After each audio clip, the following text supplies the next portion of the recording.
안녕하세요. 대단히 반갑습니다. 자생, 응집, 잡초, 글 이야기 서봉수론 사랑해요 하타이젠. 이 응집 코이전. 말을 하지 않아도 나는 알고 있다. 많은 친구들이 죽었는데 나만 살아남은 것은 단지 내가 그들보다 운이 좋았기 때문이라는 것을. 지난 밤 꿈에 죽어간 친구들이 나타났다. 그들은 나에 대하여 이렇게 평했다. 강한 자만이 살아남는다. 그러자 나는 내 자신이 싫어졌다. 베르톨트 브레이트 살아남은 자의 슬픔 전문 번역 흰고독. 서봉수는 독설가라고 합니다. 독설가란 남을 사납고 날카롭게 매도하는 말을 서슴없이 하는 사람을 뜻합니다. 남을 사납고 날카롭게 매도해야만 독설가라는 호칭을 얻을 수 있는 것이라면 독설가를 자청할 사람은 그리 많지 않을 것 같습니다.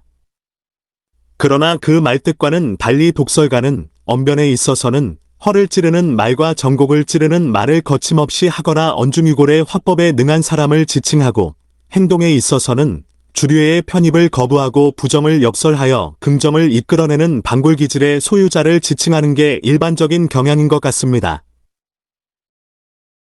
대표적인 독설가인 조지 버나드 셔.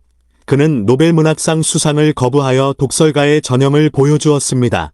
는 안드로클레스와 사자이라는 그의 희곡에서 공개 처형을 당하는 그리스도교 교인들의 의연한 모습을 통하여 사람이 사람답게 살아가기 위해서는 자신의 목숨마저도 가차없이 버릴 수 있는 그 무엇인가를 반드시 지니고 있어야 한다는 메시지를 전달하고 있습니다. 저는 아들놈을 위해서라면 죽을 수 있다고 생각해 본 적은 있습니다만 종교적인 사람도 아니며 목숨마저도 가차없이 버릴 수 있는 대상 또한 알고 있지 못하기에 그저 안드로클레스와 사자에서 인간의 신념을 읽었다는 사실만을 전해드릴 수 있을 뿐입니다. 신념은 비단 독설가에게만 중요한 것이 아니라 존재를 확인하고자 하는 모든 인간에게 중요한 것이겠지요. 서봉수는 신념이 강한 승부사로 알려져 있습니다. 그는 새로 부임한 한국기원 모 이사장이 바둑 한 판을 청하며 그에게 이사장실로 내려오라는 전가를 보내자 거부하고 모 이사장으로 하여금 직접 기사실로 올라오게 만든 일화가 있었다고 합니다. 이야기가 거기서 끝났다면 그냥 그랬으려니 하고 말 일이겠지만 그는 기사실에서 모 이사장에게 덤 수십 집을 준 호선으로 바둑을 두면서 접대의 관행을 깨고 반상에 살아있는 돌이 하나도 없는 이만방으로 모 이사장을 모셨다고 합니다. 그리고는 나중에 이렇게 말했다고 합니다. 한국기원 이사장이 소속 프로기사를 공적인 일로 부르면 당연히 내려가야 한다. 그러나 바둑을 두고자 한다면 나는 사범이고 그는 아마추어다. 그가 올라와야 한다. 나는 예우받을 자격이 있다. 내가 지나쳤는지도 모른다. 하지만 결정적인 것 하나를 양보하면 끝없이 양보해야 하는 것이 세상의 이치다. 그는 임기를 마치고 떠나면 그만이지만 나는 남아 풀기 떨어질 때까지 바둑을 두어야만 한다. 불 중 누가 바둑 앞에서 존재를 고수해야 하는지는 불을 보듯 뻔하지 않은가. 이 일화 이후 서봉수의 가수 생활이 불협화음일변도였으리라는 것은 자명해 보입니다. 물론 그도 그걸 잘 알았을 터이지만 그럼에도 불구하고 분탕을 친 것은 그가 만만치 않은 신념의 소유자라는 사실을 입증하고 있는 것 같습니다. 그의 촌철살인은 철학자의 버금간다고 합니다. 바둑이란 나무 위에 돌을 놓는 것이다. 바둑의 핵심은 연결이다. 존경이란 강아지가 먹이를 주는 주인에게 반대급부로 바치는 감사 표시이다. 어습니까? 철학 냄새가 물씬 풍기지 않습니까? 인류와 삼류의 차이를 아는가? 바둑의 핵심은 연결이다. 불행하게도 나는 그 차이를 잘 모른다. 아니, 나는 인류와 삼류는 전혀 차이가 없다고 생각한다. 이 말 역시 그의 어록에 들어있는 것 같습니다. 저는 방골 기질이 여실히 드러나는 이 말이 그의 승부 세계를 규명하는 데 중요한 단서를 제공한다고 보았습니다. 인류라면 성적을 많이 내는 강자를 뜻할 것입니다. 삼류라면 당연히 약자가 되겠지요. 강자라면 전력을 비교하였을 때 이긴 데이터가 많고 우위를 점한 쪽이며 승부를 예측할 때 미리 알고 손을 들어주는 쪽일 것입니다. 약자라면 전력을 비교하였을 때 코피 난 데이터가 많고 열의로 밀린 쪽이며 승부를 예측할 때 사단의 하나인 측은지심을 불러일으키는 쪽일 것입니다. 강자와 약자의 차이는 분명합니다. 그 사이에는 이길 가능성이 높다와 이길 가능성이 낮다라는 천양지차가 존재하는 것입니다. 그럼에도 서봉수는 강자와 약자의 차이를 잘 모른다고 말하고 있습니다.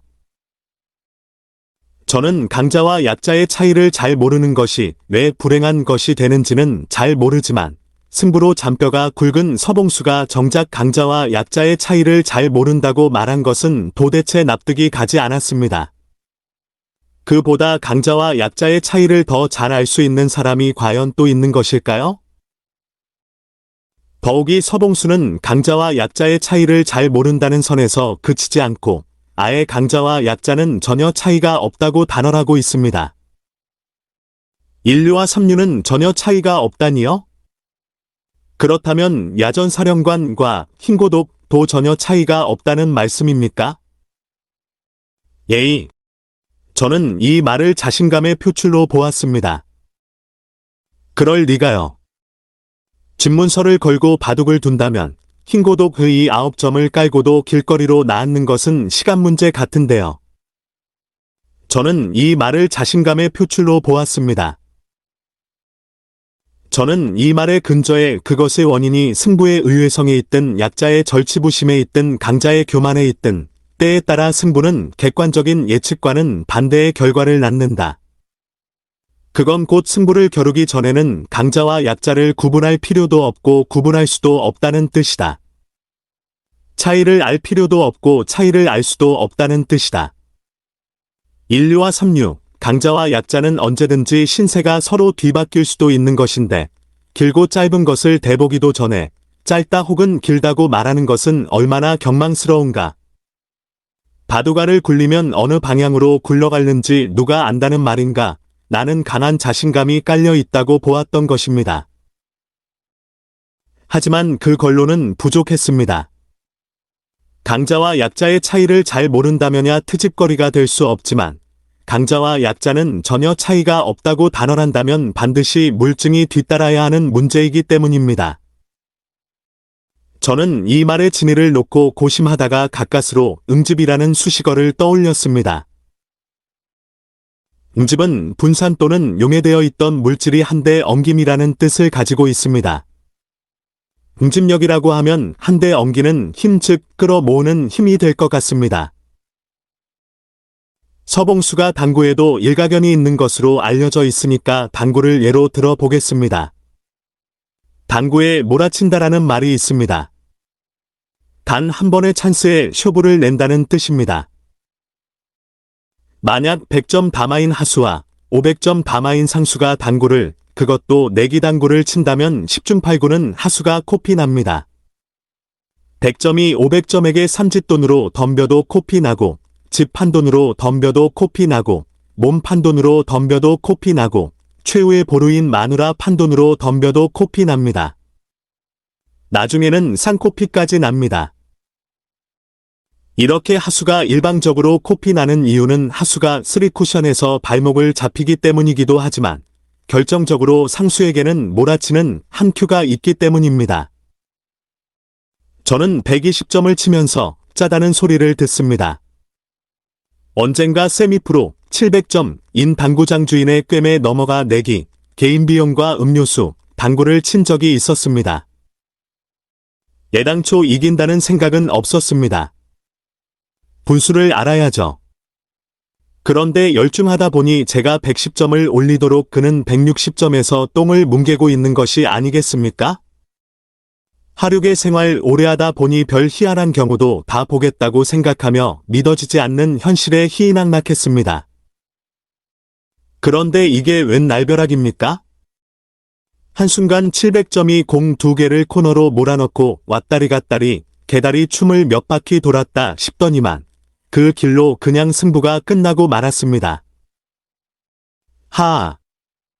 큐를 놓고 비누로 손을 닦으며 저는 간발의 차이로 천국과 지옥을 둘 다 구경시켜준 700점의 허허실실 전법에 혀를 내두르지 않을 수가 없었습니다.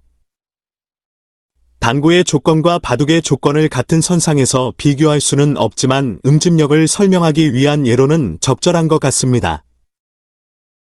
응집력은 끌어모아 폭발하는 힘을 말합니다. 응집력은 클레이모아처럼 무섭습니다. 응집력에 걸려들면 사망입니다. 최소한 중상입니다.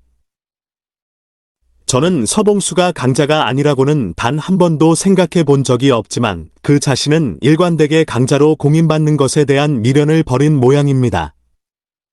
강자와 약자는 전혀 차이가 없다라고 단언하는 것은 스스로 강자라고 자부하는 입장에서라면 그렇게 필요한 처사라고는 여겨지지 않기 때문입니다.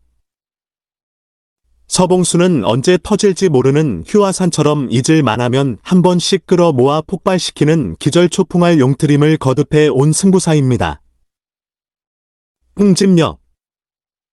저는 연속적이지 못한 그의 패턴이 연속성을 갖게 되기를 바라는 팬 중에 하나이지만 그가 특정한 승부의 응집력을 발휘하는 것은 분석이 여의치 않은 그만의 타고난 호흡법이 아닐까 짐작하고 있습니다.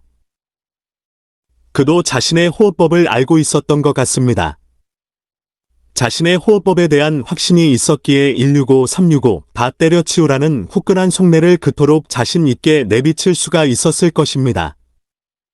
그는 1류와 3류는 전혀 차이가 없다라는 말을 통하여 그 자신이 계시를 받으면 하시라도 정상으로 비상할 수 있는 내공을 갖춘 승부사라는 사실을 천명하고 있는 것입니다.